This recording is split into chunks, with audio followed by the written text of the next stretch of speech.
Hello friends, this is Akanksha Singh. Welcome you on YouTube channel way to JRF. आज हम लोग discuss कर रहे हैं मॉडल पेपर नंबर 29।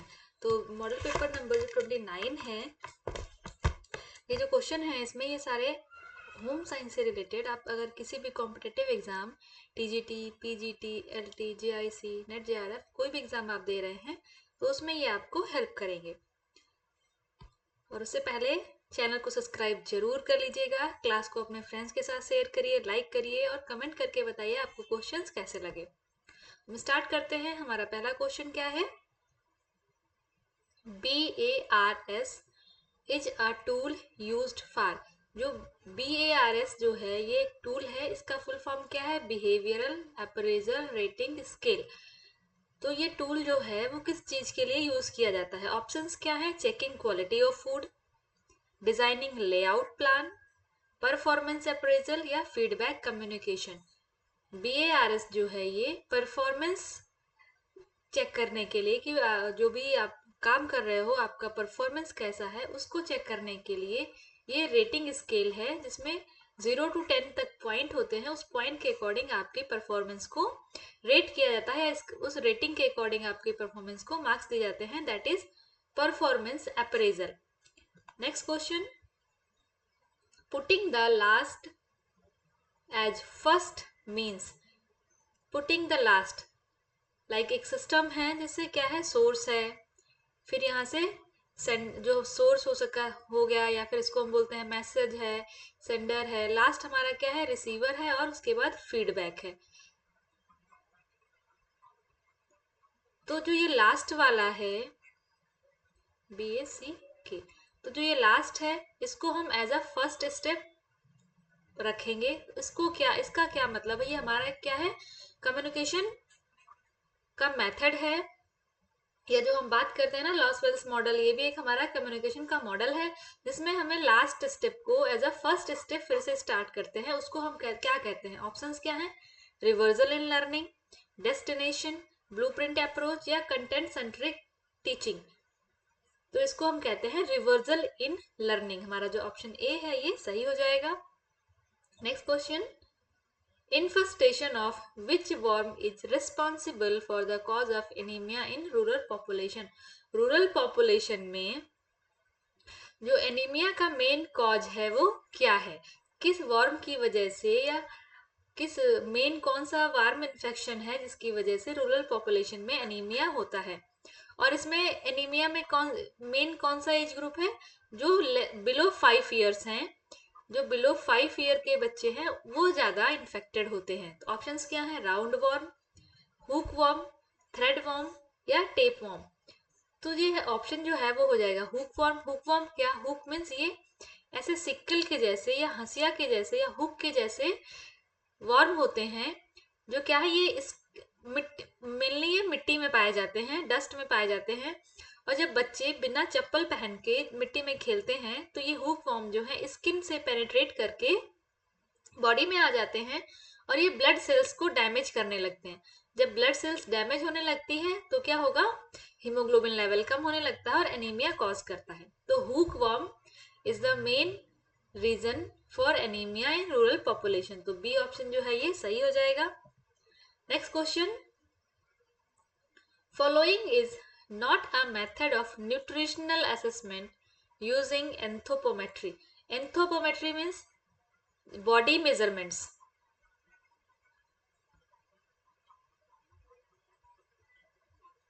एंथ्रोपोमेट्री का मतलब होता है बॉडी मेजरमेंट्स।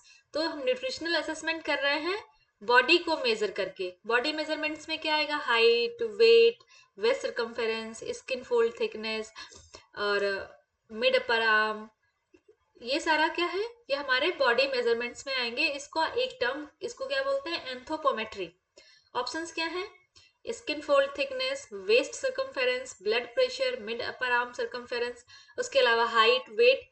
इनमें से क्या है जो एंथ्रोपोमेट्री मेजरमेंट में नहीं आता है? तो जो ब्लड प्रेशर है ये एंथ्रोपोमेट्री का मेथड नहीं है, और इससे न्यूट्रिशनल असेसमेंट नहीं होता है। तो हमारा यही पूछा गया था कि नॉट अ मेथड, इनमें से कौन सा जो है वो मेथड नहीं है न्यूट्रिशनल असेसमेंट का, तो जो ब्लड प्रेशर है ये न्यूट्रिशनल असेसमेंट का मेथड नहीं है।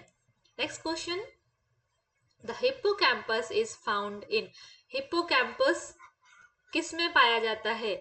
ऑप्शंस क्या है? Circulatory system, human brain, fossils या नन। जो हिप्पोकैम्पस है ये ह्यूमन ब्रेन का एक पार्ट है, तो ये ह्यूमन ब्रेन में पाया जाता है। Next question, which of the following amino acid is not present in silk, इनमें से कौन सा एमिनो एसिड सिल्क में नहीं पाया जाता है? ऑप्शंस क्या है? ग्लाइसिन, एलानाइन, सिस्टीन या सेरिन। तो जो सिस्टीन है ये सिल्क में, ये एमिनो एसिड जो है सिल्क में नहीं पाया जाता है, तो ऑप्शन जो सी है ये सही हो जाएगा। Next question, which food is the richest source of omega 3 fatty acid, इनमें से कौन सा फूड है जो omega 3 fatty acid rich food है? ऑप्शंस क्या है? कोकोनट, फ्लैक्सीड, ऑलिव या ग्राउंडनट। तो जो omega 3 fatty acid rich source है वो है फ्लैक्सीड। फ्लैक्सीड जो है वो ओमेगा 3 फैटी एसिड का रिच सोर्स है। Next question, the pictorial view of the proposed house is called, जो घर है, जो जैसे कोई घर बना रहे हैं तो उसका एक पिक्टोरियल व्यू बनाते हैं ना, जो आर्किटेक्ट जो एक मैप बना के जाते हैं तो उसको as a form of picture में बना के जाते हैं कि ये बनने पे ऐसा लगेगा, इस तरीके से बनेगा। तो उसका जो पिक्टोरियल व्यू है उसको क्या कहते हैं? ऑप्शंस क्या हैं? Elevation plan, cross section plan, perspective plan या फ्लोर प्लान। तो जो पिक्टोरियल व्यू है, ठीक है, उसको हम कहते हैं पर्सपेक्टिव प्लान। बहुत सारे और भी टर्म है, पर्सपेक्टिव प्लान, एस्पेक्ट। तो जहां पी से पिक्टोरियल, पी से पर्सपेक्टिव, क्योंकि मुझे ये याद करने में बहुत कंफ्यूजन रहता है, पिक्टोरियल व्यू को हम क्या कहते हैं और बोलते हैं आउटर व्यू को क्या कहते हैं। तो पी से पिक्टोरियल, पी से पर्सपेक्टिव प्लान, तो हमारा जो ऑप्शन सी है ये सही हो जाएगा। ये इस तरीके से मैंने याद करके रखा है। Next question, development resulting from ongoing exchange between heredity and all level of environment। Development जहां पे हेरिडिटी, हेरिडिटी मीन्स क्या हो गया? जीन्स, और इन्वायरमेंट जो हमारे चारों तरफ का इन्वायरमेंट है, इन दोनों को कॉम्बिनेशन से जो डेवलपमेंट हो रहा है उसको हम क्या कहते हैं? Cephalopodial means head to toe development, proximodistal centre to peripheral development, genotype means जो जीन्स का डेवलपमेंट हो रहा है। यहाँ पे क्या है? जीन्स प्लस इन्वायरमेंट, तो इसको हम बोलते हैं एपिजेनेसिस। तो हमारा जो ऑप्शन डी है ये सही हो जाएगा। Next question, which of the following is not disorder of vitamin A deficiency, इनमें से कौन सा डिसऑर्डर विटामिन ए डिफिशियंसी की वजह से नहीं होता है? तो ऑप्शंस क्या है? ज़ेरोफ्थैल्मिया, नाइट ब्लाइंडनेस, क्रेटिनिज्म या केराटोमेलेसिया। जीरो का मतलब होता है ड्राइनेस, आईज में ड्राइनेस होना इस ज़ेरोफ्थैल्मिया, नाइट ब्लाइंडनेस अंधेरे में धुंधला दिखना, केराटोमेलेसिया जो इनर कॉर्निया है उस वो डैमेज होना स्टार्ट हो जाए। बचा क्या? क्रेटिनिज्म। तो जो क्रेटिनिज्म है ये विटामिन ए की डिफिशियंसी से नहीं होता है, ये विटामिन ए डिफिशियंसी का डिसऑर्डर नहीं है, तो ऑप्शन तो सी सही हो गया। अब क्रेटिनिज्म किसकी डेफिशिएंसी से होता है ये आपको कमेंट सेक्शन में आंसर करके बताना है। क्रेटिनिज्म किसकी डेफिशिएंसी से होता है ये आपको कमेंट सेक्शन में बताना है। Next question, following is not a method of diet survey, इनमें से कौन सा डाइट सर्वे का मेथड नहीं है? ऑप्शंस क्या है? Food frequency questionnaire, 24 hour recall method, BMI या food weighment. Food frequency questionnaire means हमें क्या करते हैं, हम एक क्वेश्चनेयर, एक क्वेश्चंस का एक हम सेट बनाते हैं और उस क्वेश्चंस के अकॉर्डिंग हम आंसर पूछते हैं। 24 आवर रिकॉल मेथड में क्या करते हैं, जो भी हमारा पर्सन है या जो हमारा रेसिपेंट है उससे हम लास्ट 24 आवर्स में उसने क्या खाया है, कैसे खाया है, कितना खाया है, वो रिकॉल करके हम एक डेटा कलेक्ट कर लेते हैं। फूड वेटमेंट मीन्स हम फूड को कुक करने से पहले उसका वेट करते हैं, ये फूड कितना है, इसको हमने कितना कुक किया है, उसमें कितना न्यूट्रिएंट है। बचा क्या हमारा बीएमआई। तो बॉडी मास इंडेक्स जो है ये डाइट सर्वे का मेथड नहीं है, तो ऑप्शन सी यहाँ पे हमारा सही हो जाएगा। यही पूछा गया था इनमें से कौन सा डाइट सर्वे का जो मेथड नहीं है, तो हमारा ऑप्शन जो सी है ये डाइट सर्वे का मेथड नहीं है। नेक्स्ट क्वेश्चन,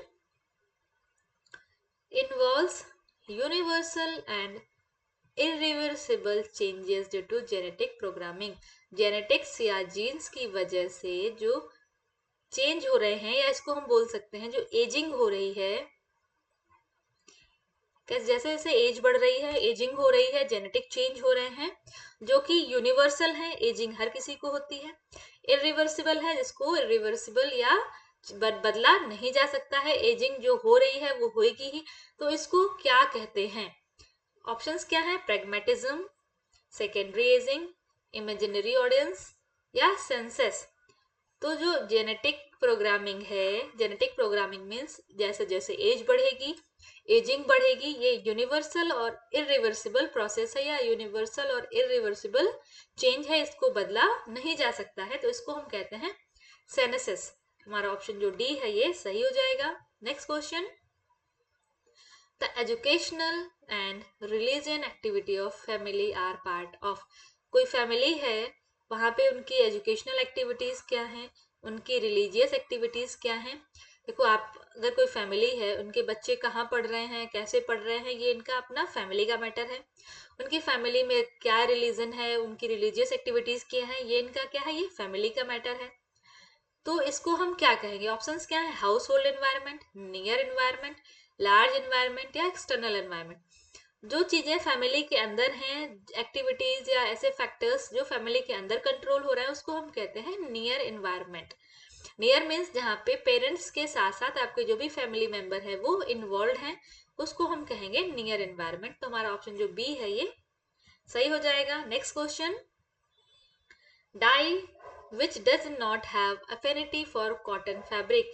ऐसी कौन सी डाई है जो कॉटन फैब्रिक के लिए उपयुक्त नहीं होती है, या ऐसी डाई जिससे कॉटन के फैब्रिक पे डाई नहीं की जा सकती। ऑप्शंस क्या है? Basic dye, reactive dye, sulphur dye या वेट डाई।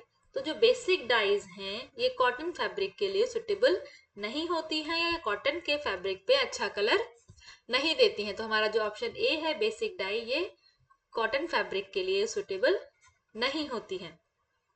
और जो क्वेश्चन था आपके लिए, क्रेटिनिज्म किसकी डेफिशिएंसी से होता है, ये आंसर करना है आपको कमेंट सेक्शन में। ये क्वेश्चंस थे, क्वेश्चंस आपको कैसे लगे कमेंट सेक्शन में जरूर बताइएगा। और क्रेटिनिज्म किसकी डेफिशिएंसी से होता है, इसका आंसर भी आप कमेंट सेक्शन में जरूर बताइएगा। क्लास को लाइक करिए, अपने फ्रेंड्स के साथ शेयर करिए, चैनल को सब्सक्राइब जरूर करिए। मिलते हैं नेक्स्ट क्लास में, तब तक के लिए wish you all the very best, good luck, bye bye.